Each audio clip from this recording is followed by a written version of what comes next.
العلم واليقين والقبول والانقياد فادر ما أقول والصدق والإخلاص والمحبة وفقك الله لما أحبه.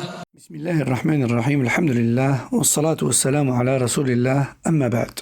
Ceci est la 7e condition de la ilaha illallah, à savoir al-mahabba, l'amour. المحبة لهذه الكلمة العظيمة المباركة ولما اقتضته ودلت عليها، والمحبة لأهلها العاملين بها الملتزمين لشروطها، مع بغض ما ناقض ذلك وجانبه. قال تعالى: ومن الناس من يتخذ من دون الله أندادا يحبونهم كحب الله والذين آمنوا أشد حبا لله. وقال تعالى: يا أيها الذين آمنوا من يرتد منكم عن دينه فسوف يأتي الله بقوم يحبهم ويحبونه أذلة على المؤمنين أعزة على الكافرين يجاهدون في سبيل الله ولا يخافون لومة لائم. فأخبرنا الله عز وجل أن عباده المؤمنين أشد حبا له، وذلك لأنهم لم يشركوا معه في محبته أحدا، كما فعل مدعو محبته من المشركين الذين اتخذوا من دونه أندادا يحبونهم كحبه. Septième condition, l'amour de cette parole et de ce qu'elle signifie, ainsi que de ce qu'elle engendre, mais aussi de ses adeptes parmi les croyants, qui se tiennent à ces conditions, tout en détestant tout ce qui la contredit.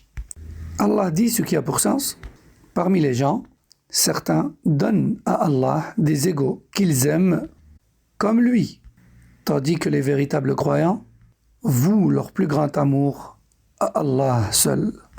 Allah dit également ce qui a pour sens: ô vous les croyants, sachez que si l'un d'entre vous apostasie, alors Allah fera venir des personnes qu'il aimera et qui l'aimeront, miséricordieuses envers les croyants et dures envers les mécréants, lutteront dans le sentier d'Allah et ne craindront rien dans sa voie.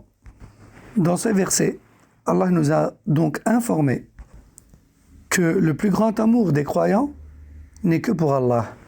Ceci car il ne lui associe rien dans l'adoration de l'amour, contrairement aux polythéistes qui aiment leurs idoles et leurs divinités au même niveau qu'Allah.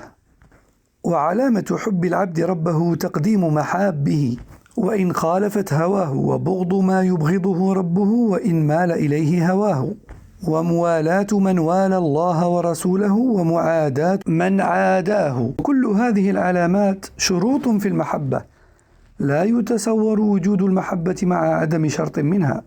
قال تعالى: أرأيت من اتخذ إلهه هواه أفأنت تكون عليه وكيلا. وقال تعالى: أفرأيت من اتخذ إلهه هواه وأضله الله على علم وختم على سمعه وقلبه وجعل على بصره غشاوة فمن يهديه من بعد الله. Et parmi ce qui prouve que le plus grand amour de la personne est pour Allah seul, il y a le fait que cette personne fasse passer ce qu'Allah aime devant ce que sa propre âme aime et qu'elle déteste ce qu'Allah déteste, quand bien même son âme penche vers cette chose, d'être allié de ceux qu'Allah prend pour alliés et l'absence d'alliance avec ceux qu'Allah ne prend pas pour alliés et les suivis du messager d'Allah sallallahu alayhi wa sallam à la trace et l'acceptation de toute la guidée avec laquelle il nous est venu. Tout ce que nous venons de citer sont en réalité les conditions de l'amour, car il n'est pas concevable qu'un amour soit dénué de ces conditions-là. Allah dit ce qui a pour sens: as-tu vu celui qui a pris sa passion comme divinité? Te portes-tu garant pour lui? Ou encore la parole d'Allah qui a pour sens: as-tu vu celui qui a pris sa passion comme divinité? Allah l'a en réalité égaré en pleine connaissance de cause. Il a scellé son ouïe et son cœur, ainsi que sa vue, et les a voilés. Qui donc pourrait guider une personne après qu'Allah l'ait égaré? فكل من عبد مع الله غيره فهو في الحقيقة عبد لهواه، بل كل ما عصي الله به من الذنوب فسببه تقديم العبد هواه على أوامر الله ونواهيه. Toute personne qui adore autre qu'Allah a adoré en réalité sa passion. Plutôt même, tout péché a pour origine la préférence des passions à Allah et ses ordres. وقال تعالى لا تجد قوما يؤمنون بالله واليوم الآخر يوادون من حاد الله ورسوله ولو كانوا آباءهم أو أبناءهم أو إخوانهم أو عشيرتهم فوصف الله عباده المؤمنين بأنهم أشد حبا له وأنهم يحبهم ويحبونه وأنهم لا يوادون من حاد الله ورسوله ولو كانوا أقرب قريب ومن هذا يؤخذ أنه لا يواد المحادين إلا من هو منهم في الدين بل هو من الملحدين كما قال تعالى ومن يتولهم منكم فإنه منهم إن الله لا يهدي القوم الظالمين. Allah dit ce qui a pour sens. Tu ne trouveras aucun véritable croyant en Allah et au jour dernier prendre pour allié une personne qui se dresse comme ennemi à Allah et son messager, quand bien même cette personne fait partie des parents ou des enfants ou des frères et sœurs ou encore de la tribu. On voit donc dans ce verset qu'Allah Azza wa Jalla a décrit ses serviteurs croyants comme ayant un amour de culte exclusif pour lui, subhanahu wa ta'ala. Il nous a également informé qu'il les aime et qu'il l'aime et qu'il ne prenne en allié aucun ennemi d'Allah et de son messager, quand bien même il ferait partie des proches.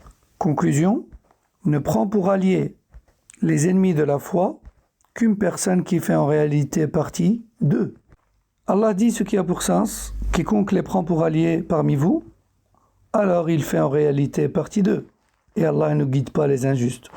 وعن أنس بن مالك رضي الله عنه قال قال صلى الله عليه وسلم ثلاث من كن فيه وجد بهن حلاوة الإيمان أن يكون الله ورسوله أحب إليه مما سواهما وأن يحب المرء لا يحبه إلا لله وأن يكره أن يعود في الكفر بعد إذ أنقذه الله منه كما يكره أن يقذف في النار متفق عليه.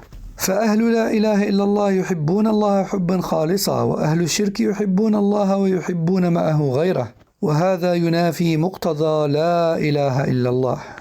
D'après Anas, le prophète sallallahu alayhi wa sallam a dit quiconque réunit en lui ces trois choses goûtera à la saveur de la foi, qu'Allah et son messager soient plus aimés à lui que quiconque, de n'aimer les personnes que pour la cause d'Allah, et enfin de détester revenir dans la mécréance et l'égarement après qu'Allah nous ait guidés, de la même manière que l'on détesterait être rejeté dans le feu, rapporté par Al-Bukhari et Muslim. Le plus grand amour éprouvé par les adeptes de la ilaha illallah est exclusivement pour Allah, tandis que les polythéistes et idolâtres aiment Allah et aiment autre que lui avec lui au même niveau. Et cela contredit clairement la ilaha illallah. Ceci était donc la 7e et avant-dernière condition de la ilaha illallah, à savoir al-mahabba, l'amour.